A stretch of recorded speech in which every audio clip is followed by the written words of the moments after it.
तो प्रधानमंत्री नरेंद्र मोदी क्या कुछ कह रहे हैं, सीधा सुनते हैं। वसुदेव वसुतम देवम कंस चाणूरमर्दनम देवकी परमानंदम कृष्णम वंदे जगद्गुरु। उत्तर प्रदेश के राज्यपाल आनंदीबेन पटेल, मुख्यमंत्री श्रीमान योगी आदित्यनाथ जी, गीता प्रेस के श्री केशवराम अग्रवाल जी, श्री विष्णु प्रसाद जी, सांसद भाई रवि किशन जी, अन्य महानुभाव, देवी और सज्जनों, सावन का पवित्र मास, इंद्रदेव का आशीर्वाद, शिवावतार गुरु गोरखनाथ की तपोस्थली और अनेक संतों की कर्मस्थली ये गीता प्रेस गोरखपुर। जब संतों का आशीर्वाद फलीभूत होता है तब इस तरह के सुखद अवसर का लाभ मिलता है। इस बार का मेरा गोरखपुर का दौरा विकास भी, विरासत भी, इस नीति का एक अद्भुत उदाहरण है। मुझे अभी चित्रमय शिव पुराण और नेपाली भाषा में शिव पुराण के विमोचन का सौभाग्य मिला है। गीता प्रेस के इस कार्यक्रम के बाद मैं गोरखपुर रेलवे स्टेशन जाऊंगा। आज से ही गोरखपुर रेलवे स्टेशन के आधुनिकीकरण का काम भी शुरू होने जा रहा है और मैंने जब से सोशल मीडिया पर इसकी तस्वीरें डाली है, लोग हैरान होकर के देख रहे हैं। लोगों ने कभी सोचा ही नहीं था कि रेलवे स्टेशनों का भी इस तरह कायाकल्प हो सकता है। और उसी कार्यक्रम में मैं गोरखपुर से लखनऊ के लिए वंदे भारत ट्रेन को हरी झंडी दिखाऊंगा और उसी समय जोधपुर से अहमदाबाद के बीच चलने वाली वंदे भारत एक्सप्रेस को भी रवाना किया जाएगा। वंदे भारत ट्रेन ने देश के मध्यम वर्ग को सुविधाओं और सहूलियतों के लिए एक नई उड़ान दी है। एक समय था जब नेता लोग चिट्ठियां लिखा करते थे कि हमारे क्षेत्र में इस ट्रेन का एक जरा हॉल्ट बना लें, उस ट्रेन का हॉल्ट बना लें। आज देश के कोने कोने से नेता मुझे चिट्ठियां लिखकर कहते हैं कि हमारे क्षेत्र से भी वंदे भारत चलाइए। ये वंदे भारत का एक क्रेज है। इन सारे आयोजनों के लिए मैं गोरखपुर के लोगों को, देश के लोगों को बहुत बहुत बधाई देता हूं। साथियों, गीता प्रेस विश्व का ऐसा इकलौता प्रिंटिंग प्रेस है जो सिर्फ एक संस्था नहीं है बल्कि एक जीवंत आस्था है। गीता प्रेस का कार्यालय करोड़ों करोड़ लोगों के लिए किसी भी मंदिर से जरा भी कम नहीं है। इसके नाम में भी गीता है और इसके काम में भी गीता है।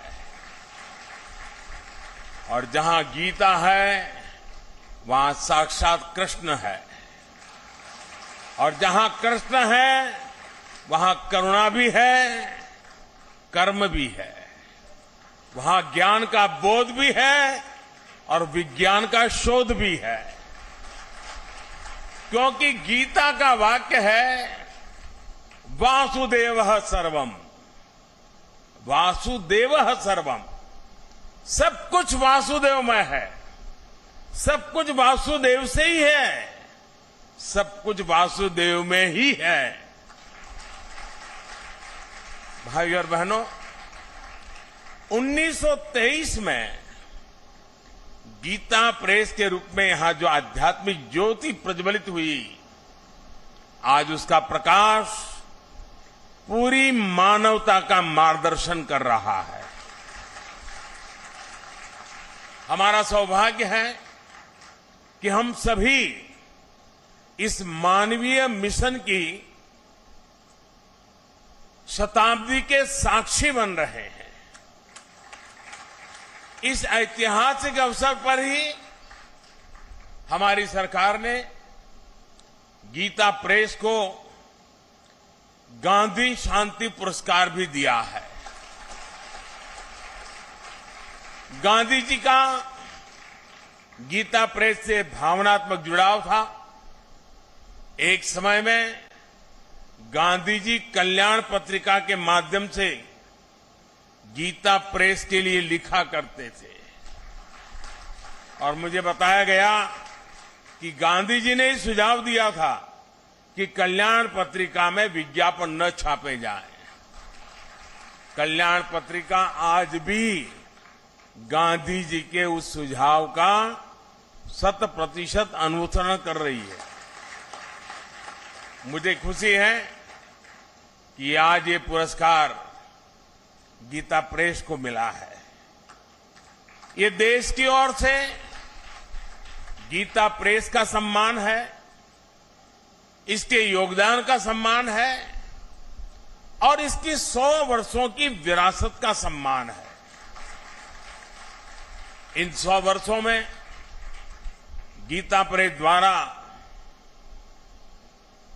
करोड़ों करोड़ों किताबें प्रकाशित हो चुकी है। आंकड़ा कभी कोई 70 बताता है, कोई 80 बताता है, कोई 90 करोड़ बताता है। ये संख्या किसी को भी हैरान कर सकती है और ये पुस्तकें लागत से भी कम मूल्य पर बिकती है, घर घर पहुंचाई जाती है। आप कल्पना कर सकते हैं इस विद्या प्रवाह ने कितने ही लोगों को आध्यात्मिक बौद्धिक तृप्ति दी होगी, समाज के लिए कितने ही समर्पित नागरिकों का निर्माण किया होगा। मैं उन विभूतियों का अभिनंदन करता हूं जो इस यज्ञ में निष्काम भाव से बिना किसी प्रचार के अपना सहयोग देते रहे हैं। मैं इस अवसर पर सेठ जी, श्री जयदयाल गोयनका जी और भाई जी श्री हनुमान प्रसाद पोद्दार जैसी विभूतियों के प्रति अपनी श्रद्धांजलि भी अर्पित करता हूं। साथियों, गीता प्रेस जैसी संस्था सिर्फ धर्म और कर्म से नहीं जुड़ी है, बल्कि इसका एक राष्ट्रीय चरित्र भी है। गीता प्रेस भारत को जोड़ती है, भारत की एकजुटता को सशक्त करती है। देश भर में इसकी 20 शाखाएं हैं। देश के हर कोने में रेलवे स्टेशनों पर हमें गीता प्रेस का स्टॉल देखने को मिलता है। 15 अलग अलग भाषाओं में यहां से करीब 1600 प्रकाशन होते हैं। गीता प्रेस अलग अलग भाषाओं में भारत के मूल चिंतन को जन जन तक पहुंचाती है। गीता प्रेस एक तरह से एक भारत श्रेष्ठ भारत की भावना को प्रतिनिधित्व देती है। साथियों, गीता प्रेस ने अपने 100 वर्षों की यात्रा एक ऐसे समय में पूरी की है जब देश अपनी आजादी के 75 वर्ष मना रहा है। इस तरह के योग केवल संयोग नहीं होते।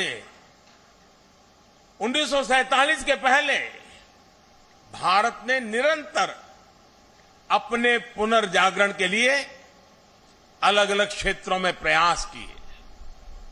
अलग अलग संस्थाओं ने भारत की आत्मा को जगाने के लिए आकार लिया। इसी का परिणाम था कि 1947 आते आते भारत मन और मानस से गुलामी की बेड़ियों को तोड़ने के लिए पूरी तरह तैयार हो गया। गीता प्रेस की स्थापना भी इसका एक बहुत बड़ा आधार बनी। 100 साल पहले का ऐसा समय जब सदियों की गुलामी ने भारत की चेतना को धूमिल कर दिया था। आप भी जानते हैं कि इससे भी सैकड़ों साल पहले विदेशी आक्रांताओं ने हमारे पुस्तकालयों को जलाया था। अंग्रेजों के दौर में गुरुकुल और गुरु परंपरा लगभग नष्ट कर दिए गए थे। ऐसे में स्वाभाविक था कि ज्ञान और विरासत लुप्त होने की कगार पर थे। हमारे पूज्य ग्रंथ गायब होने लगे थे। जो प्रिंटिंग प्रेस भारत में थे वो महंगी कीमत के कारण सामान्य मानवी की पहुंच से दूर थे। आप कल्पना करिए, गीता और रामायण के बिना हमारा समाज कैसे चला रहा होगा। जब मूल्यों और आदर्शों के स्रोत ही सूखने लगे तो समाज का प्रवाह अपने आप थमने लगता है।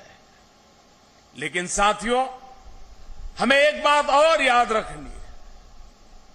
हमारे भारत की अनादि यात्रा में ऐसे कितने ही पड़ाव आए हैं जब हम और ज्यादा परिष्कृत होकर के निकले हैं।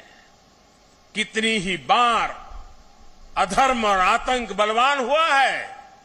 कितनी ही बार सत्य पर संकट के बादल मंडराए हैं। लेकिन तब हमें श्रीमद् भागवत गीता से ही सबसे बड़ा विश्वास मिलता है। यदा यदा ही धर्मस्य ग्लानिर्भवति भारत अभ्युत्थानम अर्धमस्य तदात्मानम सुजाम्यहम। अर्थात जब जब धर्म की सत्ता पर, सत्य की सत्ता पर संकट आता है तब तब ईश्वर उसकी रक्षा के लिए प्रकट होते हैं। और गीता का 10वां अध्याय बताता है कि ईश्वर कितनी ही विभूतियों के रूप में सामने आ सकता है। कभी कोई संत आकर समाज को नई दिशा दिखाते हैं तो कभी गीता प्रेस जैसी संस्थाएं मानवीय मूल्यों और आदर्शों को पुनर्जीवित करने के लिए जन्म लेती है। इसलिए ही 1923 में जब गीता प्रेस ने काम करना शुरू किया तो भारत के लिए भी उसकी चेतना और चिंतन का प्रवाह तेज हो गया। गीता समेत हमारे धर्म ग्रंथ फिर से घर घर गूंजने लगे। मानस फिर से भारत के मानस से हिलमिल गई। इस ग्रंथों से पारिवारिक परंपराएं और नई पीढ़ियां जुड़ने लगी। हमारे पवित्र ग्रंथ आने वाली पीढ़ियों की थाती बनने लगे। साथियों, गीता प्रेस इस बात का भी प्रमाण है कि जब आपके उद्देश्य पवित्र होते हैं, आपके मूल्य पवित्र होते हैं, तो सफलता आपका पर्याय बन जाती है। गीता प्रेस एक ऐसा संस्थान है जिसने हमेशा सामाजिक मूल्यों को समृद्ध किया है, लोगों को कर्तव्य पथ का रास्ता दिखाया है। गंगा जी की स्वच्छता की बात हो, योग विज्ञान की बात हो, पतंजलि योग सूत्र का प्रकाशन हो, आयुर्वेद से जुड़ा आरोग्य अंक हो, भारतीय जीवन शैली से लोगों को परिचित करवाने के लिए जीवनचर्या अंक हो, समाज में सेवा के आदर्शों को मजबूत करने के लिए सेवा अंक और दान महिमा हो, इन सब प्रयासों के पीछे राष्ट्र सेवा की प्रेरणा जुड़ी रही है, राष्ट्र निर्माण का संकल्प रहा है। साथियों, संतों की तपस्या कभी निष्फल नहीं होती, उनके संकल्प कभी शून्य नहीं होते। इन्हीं संकल्पों का परिणाम है कि आज हमारा भारत सफलता के नित्य नए आयाम स्थापित कर रहा है। मैंने लाल किले से कहा था, और आपको याद होगा, मैंने लाल किले से कहा था कि ये समय गुलामी की मानसिकता से मुक्त होकर अपनी विरासत पर गर्व करने का समय है। और इसलिए शुरुआत में भी मैंने कहा, आज देश विकास और विरासत दोनों को साथ लेकर चल रहा है। आज एक और भारत डिजिटल टेक्नोलॉजी में नए रिकॉर्ड बना रहा है, तो साथ ही सदियों बाद काशी में विश्वनाथ धाम का दिव्य स्वरूप भी देश के सामने प्रकट हुआ है। आज हम वर्ल्ड क्लास इंफ्रास्ट्रक्चर बना रहे हैं, तो साथ ही केदारनाथ और महाकाल महालोक जैसे तीर्थों की भव्यता के साक्षी भी बन रहे हैं। सदियों बाद अयोध्या में भव्य राम मंदिर का सपना, हमारा सपना पूरा होने जा रहा है। हम आजादी के 75 साल बाद भी अपनी नौसेना के झंडे पर गुलामी के प्रतीक चिन्ह को ढो रहे थे। हम राजधानी दिल्ली में भारतीय संसद के बगल में अंग्रेजी परंपराओं पर चल रहे थे। हमने पूरे आत्मविश्वास के साथ इन्हें बदलने का काम किया है। हमने अपनी धरोहरों को, भारतीय विचारों को वो स्थान दिया है जो उन्हें मिलना चाहिए था। इसलिए अब भारत की नौसेना के झंडे पर छत्रपति शिवाजी महाराज के समय का निशान दिखाई दे रहा है। अब गुलामी के दौर का राजपथ कर्तव्य पथ कर बनकर कर्तव्य भाव की प्रेरणा दे रहा है। आज देश की जनजातीय परंपरा का सम्मान करने के लिए देश भर में जनजातीय स्वतंत्रता सेनानी म्यूजियम बनाए जा रहे हैं। हमारी जो पवित्र प्राचीन मूर्तियां चोरी करके देश के बाहर भेज दी गई थी, वो भी अब वापस हमारे मंदिरों में आ रही है।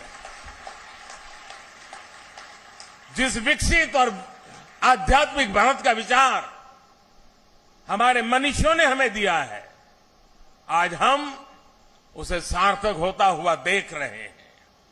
मुझे विश्वास है हमारे संतों, ऋषियों, मुनियों, उनकी आध्यात्मिक साधना भारत के सर्वांगीण विकास को ऐसे ही ऊर्जा देती रहेगी। हम एक नए भारत का निर्माण करेंगे और विश्व कल्याण की अपनी भावना को सफल बनाएंगे। इसी के साथ आप सभी का इस पवित्र अवसर पर मुझे आपके बीच आने का मौका दिया, और मुझे भी इस पवित्र कार्य में कुछ पल के लिए क्यों नहीं आपके बीच बिताने का अवसर मिला। मेरे जीवन का इस सद्भाग्य है। आप सबका मैं फिर से एक बार हृदय से बहुत बहुत धन्यवाद करता हूं, बहुत बहुत शुभकामनाएं देता हूं।